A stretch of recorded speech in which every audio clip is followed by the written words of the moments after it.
It's season 4 and it's a fresh new episode series for us. Thanks so much for joining us for another episode of Enlightened Conversations, where each week we invite guests to share their views on the world, work and their personal lives in an enlightened way. Our hosts have been chosen especially to role model just how we do an enlightened conversation. Today's episode is hosted by Michelle Lightworker. Hi everyone, it's Michelle Lightworker here. Welcome to Enlightened Conversations. It's the end of the 2022 year and we're excitedly hopping on into the Christmas season. And I have a beautiful being of wonderful purpose and ignition, Sand Mew, joining me today. For those of you who don't know Sam, I'll introduce her in a minute, but welcome, Sam. Thank you so much for having me. Excited to be here. I called you Sam instead of Sand. I'm so sorry. You're oh right. my God. I think it's a very common one. But that's actually good for people to actually know that Sand's name is like the sand, like the sea sand, seashells and sand. So it's good for everybody to know that the difference between the names. And I first had a connection with Sand at a festival way back in 2018. And I was doing some recording for and filming for High Vibe Hunter for 5D TV, and I came upon her. And what I really loved about Sand was she was doing the foot readings, but also purpose-driven readings for people. And so I invited her on the show and we did one and it was really awesome. And so I'll introduce you and then I'm going to also ask you what's different now, because there's obviously things that are different for you now. Yeah, awesome. Yeah, awesome. So Sand Mew is an igniter and a holistic business and transformational mentor. She's an international bestseller, author, speaker, entrepreneur herself, and a global educator in transformation with over 18 years experience. And Sand works with conscious leaders, visionaries, impact-driven entrepreneurs and business owners, helping them to overcome any conscious and subconscious limiters to their success so that they can ignite their potential and increase their authentic expression, purpose, flow, wealth, and impact. Welcome, Sand. Thank you. And it's really cool because I mean, I love your work and I love what you've been doing when you gave me the foot reading, and the thing I loved most about your energy back then was that you were working with empathetic change makers. You were helping them to fulfill their potential and to achieve their visions and remove their blocks. And it's like I understand now you've really stepped into your leadership abilities with conscious leaders and things like that. So do you want to give me a bit of a heads up on what's changed? Yeah, for sure. So I guess I've been always, as you know, working with people, connecting them with their purpose through their feet, but also in general. And so what I found over time was that looking at the feet often held back a lot of people that wouldn't really get reflexology done or feet reading done because they didn't really quite understand what it is. So I started more and more mentoring people, clearing the blockages that were holding them back through the feet, through the body, through their mind, emotions, conditions, everything. And I started working with a framework called the Spiral, which is an 8-week process that helps us clear the emotional patterning around literally everything, our life, our business, our workings, literally everything, in a way to be fully ourselves, 100% authentic, living our purpose, not holding back. And awesome. So when those pieces came into my life with all the other elements that I'd been working with in my own modality, I realized that I just really want to support the leaders and visionaries that have epic visions, not only for their own life but for the world, to just remove all the stuff that holds us back from being 100% authentic with that truth and following the visions and the dreams that we have, which we have for a reason, and and go big, go all in for who we are, because that's what we're here, living our purpose and our potential. And so and so I'm just curious, two things. Firstly, with the spiral, is that is there a connection there with our energetic centers? All of it, yes. So the spiral works all along we call them 7 levels, but it's actually the 7 chakras. So the chakra systems is overlaid with the scale of consciousness and spiral dynamics, if you heard of that before. And we're working with kinesiology testing, but from a distance. So then I personally, it's not the framework itself, but I bring in past lives, I clear interdimensionals, I clear like all the different levels and dimensions that go into that hold us stuck in different levels of consciousness. And I'm not sure if you're aware of the scale of consciousness, but according to Stephen Hawkes, about 85% plus people in humanity are stuck below 200, which is all in fear and shame and guilt and not good enough stories, like all that sort of paralysis that humans experience, right? All the stuff that holds us back. And so I'm all about like, lifting us up so we can be fully embodied, not just, ascending, but actually bring it into our body, again, onto the ground, into our feet on the ground and touching the earth and bringing that through who we're meant to be, our message, our mission, our ideas, our vision, so we can make the world together a better place, like all of us. No, that's awesome. I work with the chakras and the energetics. Well, basically with my Lightworker practitioner training, each level, like it was 7 levels, and each level was a level of one of the chakras. So I 100 million% advocate what you're doing, because I know that once we've gone through those levels and we're assigning our purpose to making sure that we're absolutely on track and clear with all that, oh my goodness, the magic happens, doesn't it? Like all things of it, just 100%. just flow. I mean, we're talking about like resistance today, but and that's good. It's good that we're talking about. Well, I think that's exactly the stuff that holds us back from being all of ourselves. So I think that's exactly super relevant, right? Because it's what's in the way. Absolutely. And then the second thing I wanted to mention was when you were talking, I recognized during my foot reading, you said that there's a part of me that not a lot of people see that I hold back. And and I don't think at the time the penny dropped for me what that was about. But I watched the episode again just this morning, just to have a little bit of a refresh on what we talked about. It was cool. And it's great, like, because that was back in 2018. So like we're talking 4 years later. And in the past 4 years, like I've been in mainstream and doing HR and doing training and doing more leadership internally, like for like mainstream, quote unquote mainstream, but we're all in the one stream. But just from that perspective. And the reason why I did that was I was pretty much told by spirit, this is what you need to do. This is really important. And I didn't quite know why at the time, but I understand it to be an education in understanding what's changing internally within organizations and business, and to get a real insight into that for reasons I'm not yet to know. There you go. I think every experience is part of, what you need to understand. I work a lot with business owners that have no idea about anything, I guess, woo-woo or spiritual. They put me in the woo-woo bracket, and I'm like, I work, it's so funny. I get introduced as that's woo-woo Sand. Totally, and in alternative spiritual, circles, I would be introduced as the business savvy kind of, mentor that, is very straight up and strategic and structured. So I'm like, I just smile about it because it's really bringing the words together. But all the experiences we collect give us insights and give us more understanding, right? So I see that as a very much guided approach to just bringing those elements of like that's pieces of the puzzle that you need. I think so. And I think I know, because we'll talk about it a bit more, but one of the stages of resistance that we'll talk about later, but it's about fear and trust. And I think that part of me, that most, I guess, personal part, I think is around trusting spirit and not knowing why. And I can't share, I can now, and I'm doing it with you, but on my journey, I've been told things a long way ahead of time that I've got to do them, and I haven't shared them. And I haven't felt comfortable sharing them, because I've only felt comfortable myself between me and spirit. And so gosh, that was good for me to watch that again today, and just to get that message strongly come through.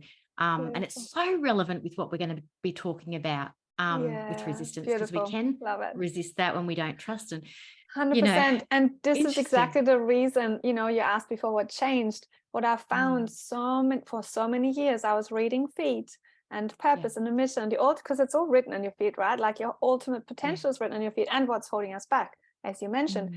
So so for so many years people came and they wanted to know what their purpose is and wanted to know what their limitless version is, and I would tell them, and then I'd go, oh yeah, right. And it would shock them so much, because I mean, sometimes people were like, resonate so much, and yes, because they were already stepping towards it. The others were like, oh yeah, right. And then so many times it happened that I would receive an email or a letter, literally a letter, sometimes a letter, years and years later, like 3, 5, 6 years later, going, oh, you know, back then when I saw you, that was really lovely, and thank you so much for sharing what you shared. Back then I didn't get it, but now I live it, and I thank you so much. And I'm like, so beautiful. Now, I mean, years later they step towards it. And at the time I was always wondering, how can we fast track that? Because why do people live in struggle and in constriction and fear and in life, in ways of living that feel not right, that don't feel fulfilling, that don't feel like fully expressed, and yeah, like all the stuff that doesn't feel so good? Why are people taking so long to get through that, to actually just step into what they're here for? Because that would feel amazing. So I was going like, how can we fast track that? How can we make it easier for people to live that? Because we all need to bring our purpose through. It will benefit the whole world. So that got me more and more into faster ways of clearing, so we can touch base with who we really are, but then take the brakes off so we can express our potential. It's exactly the reason why. That's awesome. I love that. And I think when we're passionate about something, the universe always provides shortcuts for us to learn, right? Like, okay, 100%. They're not going to go for the feet. That's cool. Let's try something they'll go for. It'll still be, it's still mirrored there, but anyway. No, and it's all mirrored there. And so every time when I do clears, you know, I work via Zoom and with kinesiology and then clearing, I still read their body. So every contraction, every sensation that comes up, I read their body. We're supported through, and the messages come through no matter what. I even know how their feet will look the other way around without seeing them. And it's it's all mirrored in each other. So and it's an interesting thing too, like with COVID, because I can only imagine sort of, you know, the hands-on side of things would have been a bit of a challenge during that time for sure. You know, it was actually very different. So what happened was in 19, every time when I meditated, checked in, like literally every day I got, you got to go all online. You got to go all online. I was like, oh, that is so interesting. Why is that? Next year, there's all these amazing transformation events that I'm running and that are happening. And I wanted to travel to Bali to join something and, you know, all the things. And I got, no. And it's like, wrap it up by March, wrap it up by March, wrap it up by March. I was like, okay. So I closed everything that was in person. I had a clinic room for a couple of days in a different town, closed that down by the end of the year. I had it all wrapped up. I still ran transformation events until March. And I literally came home from the last event where I was presenting, coming home going, okay, so interesting, but I'm all like booked out online for months, all online, no events. I wonder why, but anyway, and I didn't have the time to question it. So I was just like, trust it. It's very much spirit message. And my teachers were saying, but why are you not coming? This training is meant for you. And I'm like, yeah, I'm not sure why, but I'm getting a no, so it's a no. And so it was this constant, saying no. And I was like, it's all happening so fast. I'm just going to go with it. And then literally came home from that last event. 2 days later, lockdown started. I'm getting goosies. And I was just like, thank you. You know, and I was like, wow. And for my husband, it was like, he was, you know, playing music and seeing people in person. He lost like all that straight away. And I was like, it's fine. I'm just going to do my work and, you know, we're fine. So he stepped into teaching our kids, and I stepped into or kept going with what I was doing. And I was just like, thank you. That's awesome. I love that. And sometimes we just got to trust and then it's shown to us later on, and you know, I think that covers that sort of in such a deep way. So we'll move on to the first step of resistance. So it's self-doubt.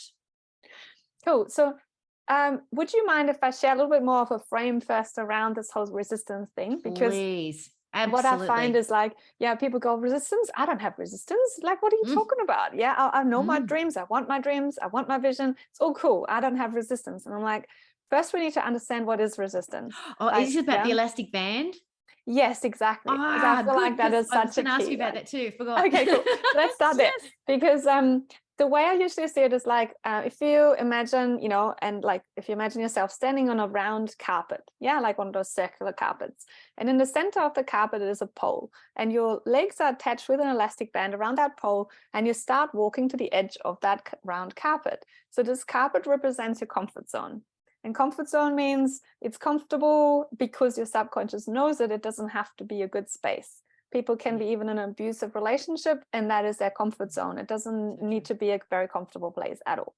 So here we are in our comfort zone, knowing what we need to face every day, even if it's depression, abuse, and so on. But it doesn't even have to be that bad. It can be just general like stuff that we're over.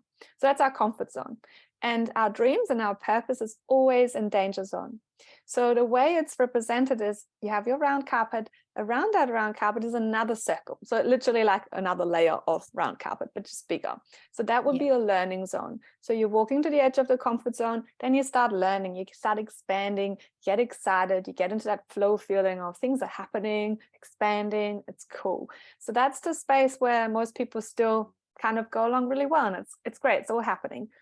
But then when we stretch the elastic band even further and go to the edge of that round carpet of the learning zone, we hit danger zone. And that's where our subconscious goes, alarm, alarm, and like the red lights go on, and we don't even think it usually. But what happens is this elastic band has reached its, room of stretch.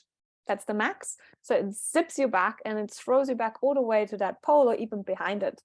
Oh, and God. that's I think we've all felt that at some exactly point. And I think everyone can relate to that at some point, if not all the time.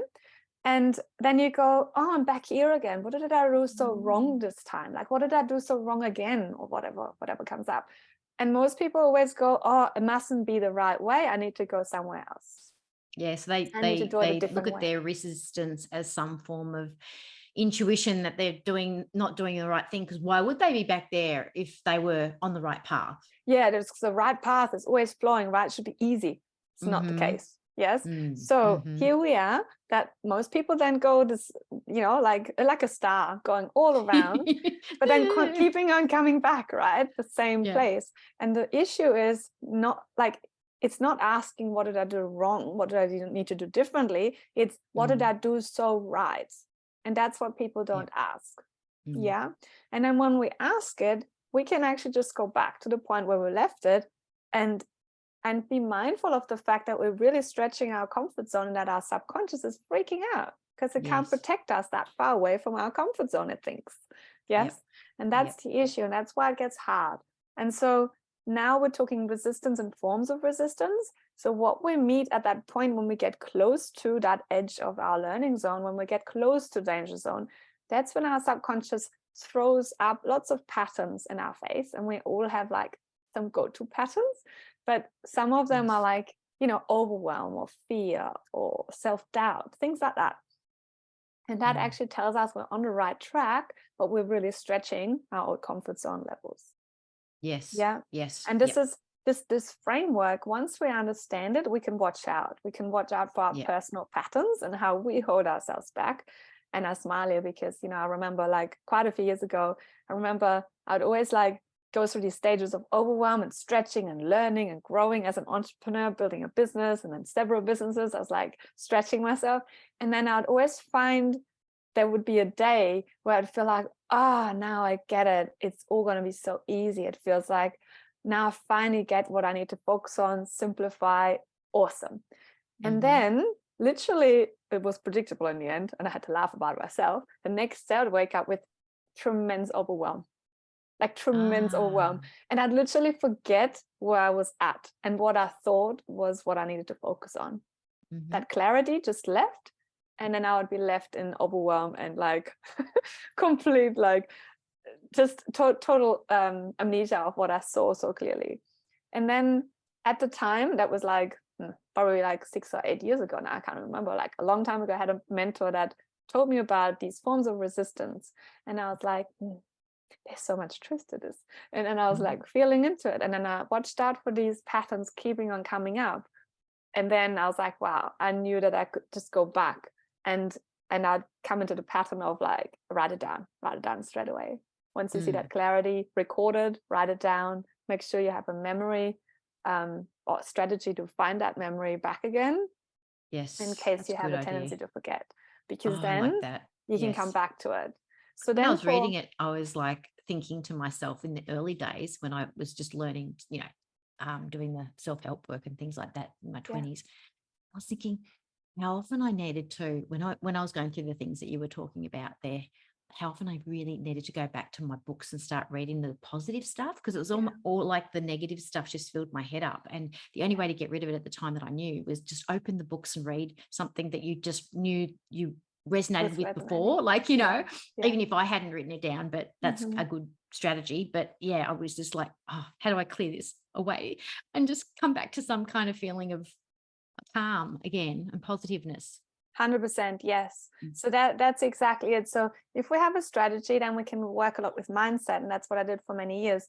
But then I was like, oh, it's still so hard. Why is it so hard? Is there an easier way? And that's when the clearing came through more and more, and when I learned different modalities and blended them together. And then I found a spiral, and that kind of just helped me draw from all my modalities and really like unlock that last little connecting piece. And then it just went, and then it made so much sense. And then from then, everything has just been so beautiful, how easeful and subtle but extremely profound the clears can be, where people can then just move on, like they can just do it. And it's none of that heavy sticky stuff that we have to fight with just mindset alone is holding back on anyone. And it's like a little forensic lens. I like it when we have these systems. I'm very systems oriented, so I work with heart chakras and 12 principles and cross section them. I think for me it's I like shortcuts as well. And if I can go to something really quickly, because I know, okay, if I just do a quick scan of okay, which chakra could it be about, or what principle could it's just like, okay, got it. And I think like because we're purpose-driven people for purpose-driven leadership, we don't want to miss something. That's my feeling. Even if we're highly intuitive and we can like touch someone's feet or just know remotely, like we just got it, we just know what's going on for them. I think there's a part of us, I think, that has a sense of not so much self-responsibility, but service responsibility. 100%, am I of best service? Because I really don't want to miss something here. And we won't get everything, but how can I be as on point as I possibly can in this situation? So I really love that you have a framework that you work with that is so holistic. And definitely the really awesome thing about the framework is it's like a scaffolding that's a very systematic approach. So we're not just going with what we experience and what we feel is there, because that can be bypassing. So much hiding can go on when we just focus on, I guess, the problem zones or the things that we're aware of. And so with these patterns, and when we clear it systematically from the base up, we can't miss a thing. It keeps popping up anyway, and it will come up because it's part of what's coming up in that frame of holding back and causing resistance. And so I really love it from that perspective, because we can rely on a frame, but then bring in all the other elements too. Absolutely. And so the first form of resistance we have on the list is self-doubt. So I've got number one, right? I've got that we need to, a few little things when that comes up, we need to create a strategy that align with our actions. Stay in your field of strength, hang out with affirming people, use your network as a lift as you climb, and track your accomplishments. I think the one that jumps out to me at the moment for the most part would be stay in your field of strengths, because then your strengths lead to more strengths. We can always poke holes in our weaknesses, but find out where we're strong. And when the resistance comes up, we can actually address it. But just, stay on that. It 100%. builds. It's like a momentum, isn't it? 100%. I love that. Like, because we all have strengths and weaknesses, and we all do. Like, there's no need for us to be epic at everything, because that's why we're all here, right? We all have strength. And so we can really like collaborate so well and really meet geniuses everywhere, because we all have them. And so it's more like a matter of really focusing on our strength and and leaning into them, because then the others can lean into theirs and we can all co-create an amazing place, like really amazing. Absolutely. Yeah. And I think in terms of diversity and inclusion, that's a really big one at the moment in HR. Like a lot of people think that the performance reviews are the answer, but I think that when people are playing to their strengths, performance reviews are actually not really effective, because when you have somebody judging your performance, they're not really, it's not like they know how you will really perform. There's actually zero evidence that performance reviews work, or that people are qualified enough to be able to performance review anyone. That's actually a complete and utter nonsense, and there's no evidence anywhere to say that. And I think that when I was bringing my kids up, one of the biggest guidance things that I had was just focus on the positives of your children, and that will inspire them to do what they love, focus on what they love. And that really worked. I especially worked with my first daughter, and who I thought was, very, very indigo child based. And, if I'd focused on the negative, we would have a completely different child today. And she will still give me examples of how during her life, when people focused on the negative, that was really quite traumatic for her. So it's kind of interesting to get that kind of feedback from a child's perspective as well, because when we're in the workplace, that's what's going on. We're really quite like in an authoritarian, in a lot of ways, an authoritarian environment. So we feel like children sometimes. 100%. Yeah. I mean, I think it's all, and we're all just children in an adult body, real, right? So the stuff that comes up and because the patterns and the hurts and everything that we've stored is most often from the most formative years when we were a child, between 0 and 5, and then maximum to 10, 12. A lot of it is formed then. I mean, I go as far as past lives as well, but at the same time, like a lot of our patterns in this life, conditioning, it has been cemented in those first few years of life. So and I think too, like when we've had past lives that haven't been resolved, and then we're born into this body, that those imprints are still there that haven't been resolved. So as children, if like Velcro attracts the other side of the Velcro, if we haven't got something resolved, then we attract another trauma that will replicate that. So that can be a trauma from this childhood that then links back to another past 100%. life. So many times I see that. Yes, 100%. Yes. And then we clear about the root cause, so it can ripple out and ripple into the future in a different way. So that's why it's so powerful, right? So very powerful. So I reckon it's definitely all about that. It's about focusing on, first of all, being clear on your values and what you really stand for, what's really important to you, and owning them as your needs, and really focusing on that. And acknowledging our truth and what we're good at. Sometimes people, when they're starting with all of this, they don't recognize what they're good at, because it's so innate that we don't see it, right? Yes. 100% agree. 100%. People listening to this might go, I have no clue. And there's a really good tip from Marcus Graham, who wrote 9 Lies About Work. And he talks about just do what you love. Like every day, write down all the things that you loved about your day, and just do that for 7 days. And just do that. And just Beautiful. and very and simple then and powerful. Very simple. Yes. But he says, whatever you love to do, just write that. And that will help create a list of all the things that you love to do. And that will tell you a lot about what you're good at and what your strengths are. Because it doesn't 100%. mean that doesn't actually mean what we're good at is usually what our strengths are. But what it does mean is that if time flies and we love it, we might not be good at it, but we will have the gumption, because we absolutely love it, to persist with it. And it doesn't necessarily mean we have to be good at it, but if we love it, we'll get good at it, because it'll just be 100%. Natural, won't it?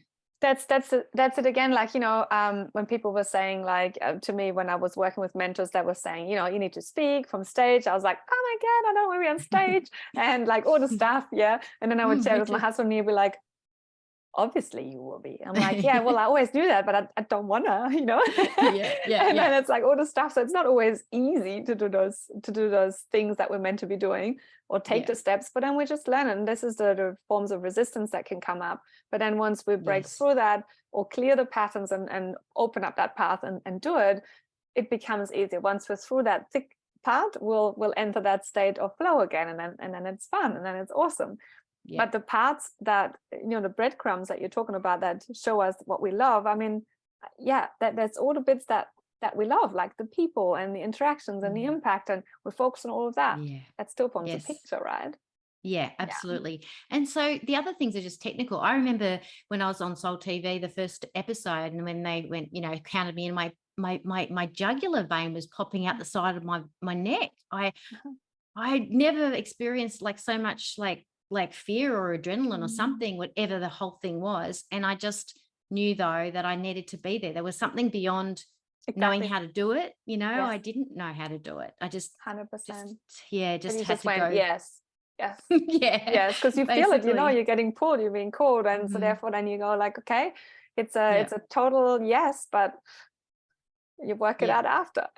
Absolutely. And I think showing up, just putting our bum on the seat and doing the next thing, it kind of exercises the elastic band, and the resistance kind of every day we're sort of doing another little step, and it's like going to the gym and our muscles are working out, and the elastic 100%. band is stretching and it's getting looser and looser.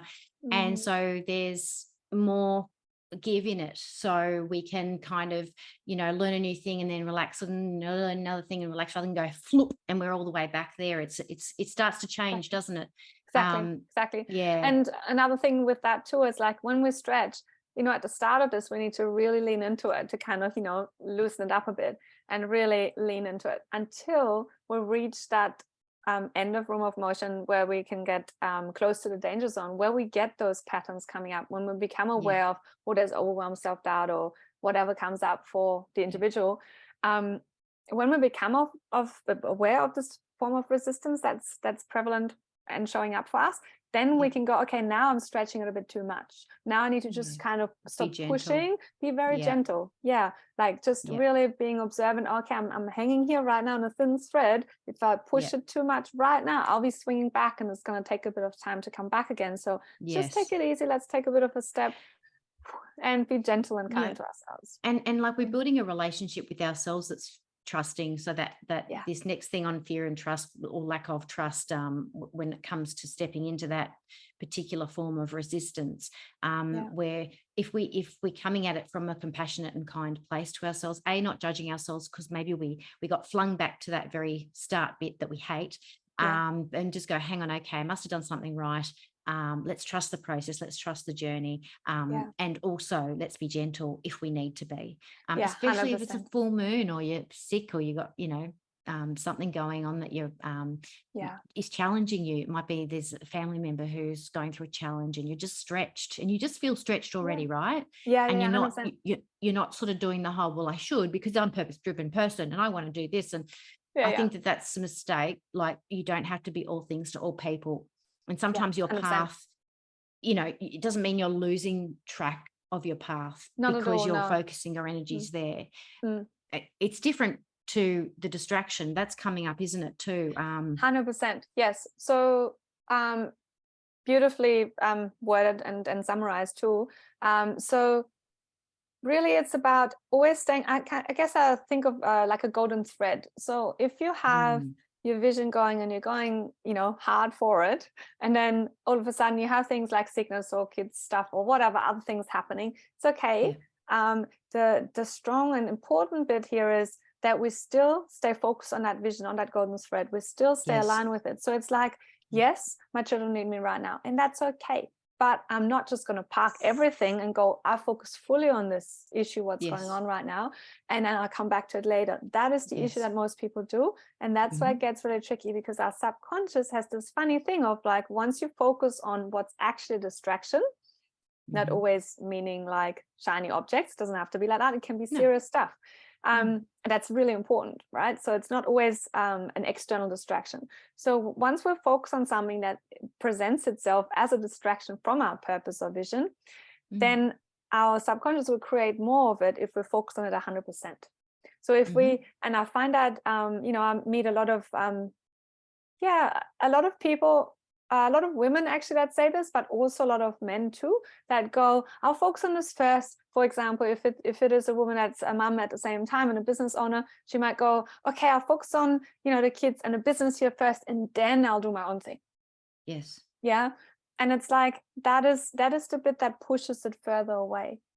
Because it's the law of attraction, and so what we focus on we create more of, right? So it's definitely in that realm for sure. So if we go, for example, and that's what I did too, is like when my kids were tiny, I wanted to be really connected with them and spend a lot of time with them. At the same time, I was building a business, making ends meet, everything like that.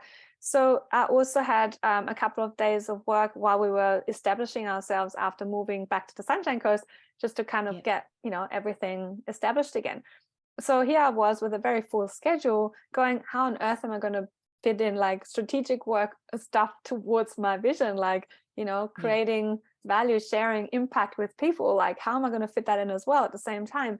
And so I was like, well, even if it's just 5 minutes, even if it's an hour a week, even if it's 5 minutes a week, it doesn't matter. Whatever you can scrape together, create that space and say you are important. That's all what it takes, because that still has that space for that little golden thread. And then as we can see any windows opening up, we fill them, we claim them. So then it's like when you have a schedule that's full. And you go, let's go away for a weekend. If you don't book it in, it will be filled up and the weekend will be gone. Exactly. And so I like it. I'm gonna call that golden thread strategy, because I think that is extremely important, and I can 1,000,000% attest to that. The last couple of weeks I've been focused on cleaning out a lot of the stuff that I brought up when my mum passed away, and I scanned about 4,000 photos, and I've been busy doing that. But I managed to put my enlightened conversations in once a week. I could do more, but instead I just went, I'll just do them once a week and keep the golden thread. Love it. And then next year I've got like starting to have them already planned, but it's just it was a priority. My heart was calling to have that done. And so when our heart calls, we follow it. But like you said, where there's a window, there's a way. A window of time. Right. So we book it in, Dado. It's definitely that always making sure we're not just giving in to the distraction or anything else, or the stuff that we need to do as well, and that we want to do, but that might be taking us away from that golden thread. And it's a fine line. It's like we need to listen. We can't just push through either. And at the same time, we need to still create some space and stay on it. Exactly. And so we've got denial as another little resistance strategy. And so we basically 100%. So I guess the thing that comes up straight away again is like, I think I mentioned before, some of the clients that I spoke to many years ago about their purpose through their feed, looking at their feed and telling them, and they were at the time maybe not quite ready to hear it yet. Sometimes I'll be like, okay, what's there is that you're a thought leader and that you need to write a book. I see you writing your book. I see you sharing your message. And they might have been, I don't know, stuck in some sort of admin job, not feeling fulfilled at all, but so far away from living that vision that they would be like, oh yeah, nah, not me. Like I always dreamt of writing a book, but actually, how do you know that? Anyway, so like that sort of distraction of like, no way, not me. Not me. And I saw it, I went to a beautiful business conference again last week with amazing visionary leaders. And it was just mind-blowing to see some of those people that have created the most epic impact in their own life, in their business, for all the people that work for them, and the world in at large. It is so amazing. And the crazy thing that I see over and over is that they go on stage, they're getting interviewed, but the things have changed over the last 1.5 to 2 years, and they share their very tangible and very intangible results, which are mind-blowing. And everyone goes, wow, so inspiring. And the people go, oh yeah, but who am I? Like, what am I to share? Like, no, I'm not doing anything special. Like this, I'm just doing my thing. I guess, why are you interviewing me here? And just this, I guess, denial and resistance and self-doubt and all the stuff combined that keeps coming up for everyone, no matter how far we've made it, no matter how. That's true. There's something really interesting, Sand, about the brain and how it works. And with neuroplasty, the way it works is that our what we've learned, it only is able to form a neuron next to itself to be able to forge a new neuro pathway when we're learning. So it's really hard for people to go from working here to writing a book. And so even with us, even with where we are, and it's great to get visions, and it kind of shortcuts the brain a bit when you get a vision. And it's great to get visions for others. But what I've learned is that sometimes it's really hard to break through people's denial, because what we see is just so far away from where their brain neurology is able to take them at that time. And I guess in terms of shortcutting that, I'm just trying to think of ways we can shortcut that. Have you got any ideas coming up or coming through? Yeah, so the way I see it, and that's what I do with my work, is like we're clearing the patterns that come up that tell us it's not safe to go somewhere.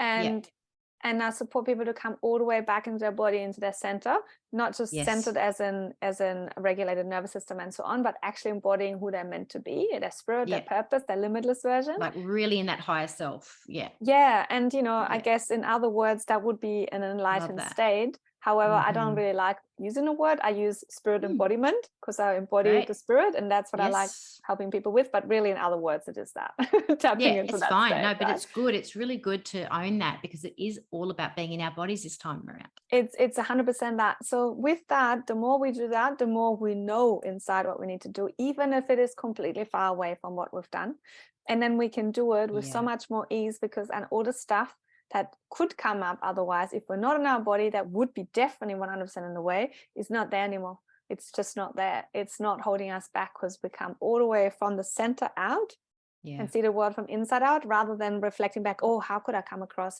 What did I think? This and that. That doesn't happen in this. Wouldn't it be interesting if they did some clinical trials on how the difference in how body-based healing and visualization, using that method, was able to help people's neurology expand quicker? I'd love to see that kind of that would be great done, because I've seen it myself. I wonder if Joe Dispenza has done any studies with that already, showing it in the brain, potentially, Dr. Joe Dispenza. But I'm not sure if that's out there or not. For me, it's like I just see it every day with the work. We see it every day. I know. It's for us, the shortcut is through the body, and I agree 100%. And so we've got amnesia. Amnesia. So that's pretty much like looping back to what I mentioned before with the pattern that I experienced in the past before I started clearing it, was having those moments of insight where I go like, oh, I could be all so easy. I can see that clarity. And then swinging to overwhelm the next day, and literally all of it being forgotten. Or and it's that's the something last one, overwhelm. So they're really hand in glove for you, aren't they? For me, there had been, definitely. So once I cleared the pattern around that, it hasn't been like that. So that's awesome. That's the cool thing. But what I also remember is working with, for example, that mission mentor that I worked with many years ago, when she said certain things, also again, like, bigger vision stuff. And I'll be like, oh, that's so resonating, because it's all the dreams that I've always had, or the visions. However, still not being able to link it, going, well, I'm going to do this now. It's like, sure, I'll do this one day. No way, but then feeling super expanded in the session, hearing it all, feeling into it, amazing. And then leaving, and then on the way back going, what did we talk about again? I know it felt amazing. It felt so spot on, but hang on, what did we talk about? And then I started recording it. And then I started recording the sessions for my clients too, because I knew they were facing the same issue, right? And so that's why, so many times I record stuff with people. And so when I work with, yesterday, even a beautiful lady that I've been working with for the last couple of years, changing from here to like literally over here, like amazing, mind-blowing shifts, like on all levels and dimensions in life, business, everything's changed. And her going, oh, I wish I would have kept that recording from the very first session, because her husband did, and he's been like just seeing this massive transformation. And she wanted to see her own one, because she can sort of vaguely remember it, but it's kind of gone too. So it's always hard in our own mind to see how far we've come and how much we've changed. And so it's like, it's forward thinking in the vision. We can get amnesia once we see it clearly and feel it and know what we need to do. We can forget just easily. Yeah. And I've been going through like all the memoirs and everything, and I'm seeing things I've written from a long time ago, like when I was a little kid. I'm like, oh my God, even then I had a snippet of something. But I wouldn't have known, like, and it's interesting to see our journey, that how much we actually do know, and also how much we don't know, but how far we've come. So in a good way, and I really, when I was reading these, 7 forms of resistance, the thing that jumped out to me was our brain goes into trauma when 100%. we're feeling like that, afraid of the next step. And so when our brain goes into trauma, it shuts down. And obviously, like when you have a big vision, like I was just getting it then, when you have a big vision and you know exactly what you need to do, and you've had this session with your mentor, and then you walk away and you go, what the hell was, what did we just talk about? It's like your brain's shut down because it's so big. And there's so much to that it probably just makes you feel like you're in trauma. And it's just one of those things that once you are able to, it's like any process, a grief process or a coming to terms with process. When we hear something from our higher self, it's usually yay. But, if you pose that to another part of yourself, your inner child might go, holy kaloli, I don't know how I'm going to be able to manage that. And all the what ifs come up, and all the, what about all of that? Up. And what about that person commenting that, you do this to that, or you see too much? I always heard, I see too much, Yeah. Started holding me back when I was little. I was like, I'd always like see someone, right? I'd look them in the eyes and see them. And so I remember one girl out of everyone I met said, don't look at me like that. You can see too much. You can see right to the core of my soul, and I don't like it. And in that moment, I was like, oh, I don't want her to feel like that. I'm just going to stop it. I'm just going to not look like that, because I don't want to like make anyone feel like that. It's horrible. So then I was like, so I took it on. I took it personal, and I held back.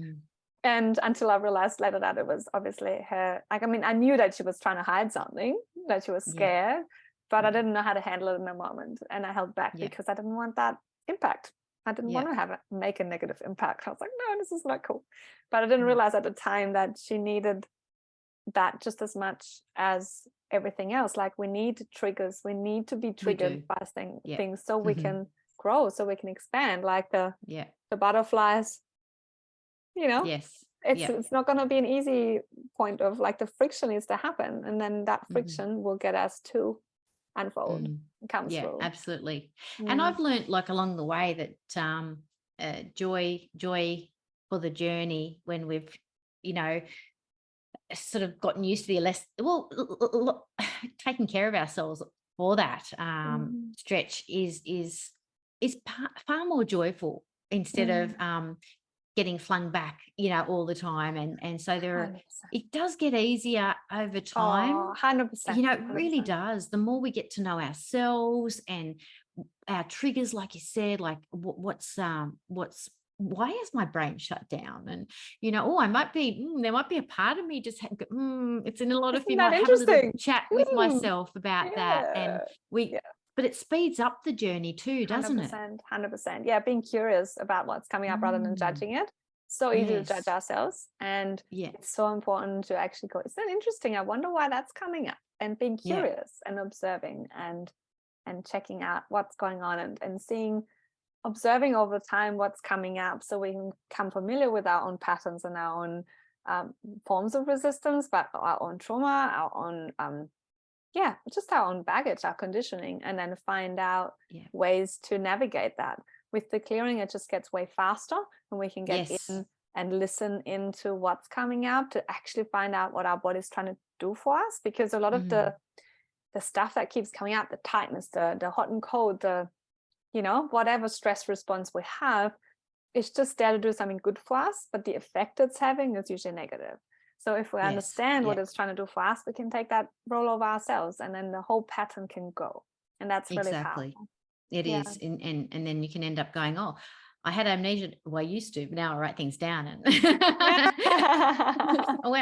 I don't get overwhelmed anymore. And if I do, I go into my little, and I have my, like, you've got the strategies. It's all sorted out, like ahead of time. And then the unconscious is going, oh, well, that doesn't work. Okay, we might as well have a conversation. Might as well get this over with. Like, it's going to happen anyway. Okay, yeah, might as well get on board. Might as well stop fighting it. Exactly. 100%.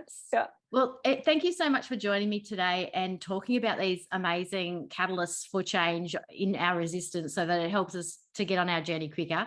Yes. If people want to get in touch with you, Sand, you're available at sandmew.com. So it's SANDMEW.com. Is there anywhere else that they can find you or that you'd like to share? On Facebook, Sand Mew Global. I mean, Instagram, I'm just starting to be more active again. Sand Mew as well. So, and YouTube, Sand Mew. So it's really simple. Yeah. It's always the same name, but website's probably the easiest. There's lots of resources. There's the free ebook as well about the 7 forms of resistance. So if anyone wants to download it for free, that's there. And there's heaps of cool blogs too with tips and stuff to explore and just get a deeper understanding. Yeah. And if anyone wants to find out more and read more, there's a book too, which is called Remember Who You Are. Embody your limitless potential and unapologetically share your gifts with the world. So it's all about this too. And it's 400 pages. So it's a deep guidebook. Awesome. That's fantastic. So I'm glad we kept the golden thread between us that we're, and it just feels like a beautiful alignment, like a parallel lives coming together moment. 100%. Yes, I think it's really beautiful. I'm very, very happy that you reached out. It just felt like, oh, Michelle, great. It's like amazing. Love it. Yeah. Well, thank you again, Sand. I've absolutely loved it. We'll see you all again next time. Everyone, enjoy your Christmas break. Bye, everyone. Have a Merry Christmas. Take care. Merry Christmas. Bye. Bye.